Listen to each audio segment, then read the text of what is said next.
What's up guys, Sal here. So remember a few days ago we talked about a smartphone that Samsung was working on which had a 90-degree curved display bent all the way to the back, as you can see in this image. Samsung cancelled it for some reason. We learned that Huawei adopted the same design for the Mate 30 Pro, and we were also told that another Chinese company will adopt this design too, and now we know who that is. It's Vivo. Vivo is working on the successor to the Vivo Nex, and it will be called the Vivo Next 2, which will have an all-screen design without any notch or hole, but will have curved display size that will go down 90% to the back of the phone, giving it a futuristic look. Now, we don't know whether Vivo would go for a motorized setup for this or would hide the cameras underneath the display, a tech that Xiaomi and Oppo have showcased recently, albeit in prototype devices. Judging by the quality of images from the Oppo device, it's clear that under-display camera tech still needs a ton of refinement before it's ready to replace the regular front camera. So I guess Vivo will go for the motorized setup, but hey, never say never.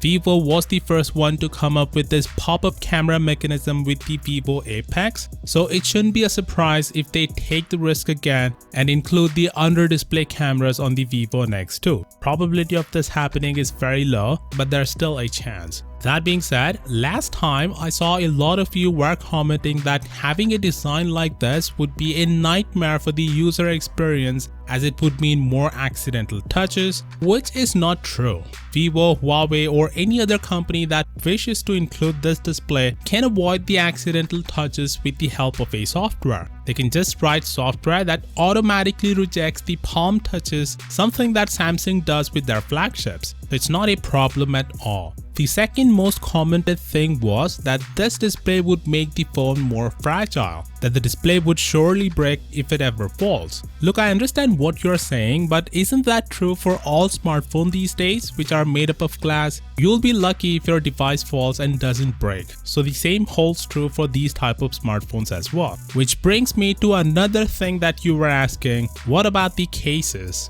Well, for this they can make bumper cases that only protects the corners, and there will be a cutout for the display curves at the sides. Yes, it won't provide the level of protection that normal cases do, but I guess it's something that you have to live with if you want a design like this. By the way, this would also mean there won't be any buttons on the sides or anywhere on this phone. Vivo already has a phone like this where there's no port or buttons on the phone whatsoever. They use sensors on the sides of the frame to act as buttons. But in this case, Vivo will just have to use the edge displays to act as buttons, something that Samsung did with the Galaxy Note Edge way back in 2014. Of course, with that being said, what do you think? Considering that Huawei, the second biggest smartphone maker in the world, is also adopting this design, I guess this will become mainstream pretty soon and more companies will hop on this trend to include it on their own devices. Do you think Samsung made a mistake by cancelling this design?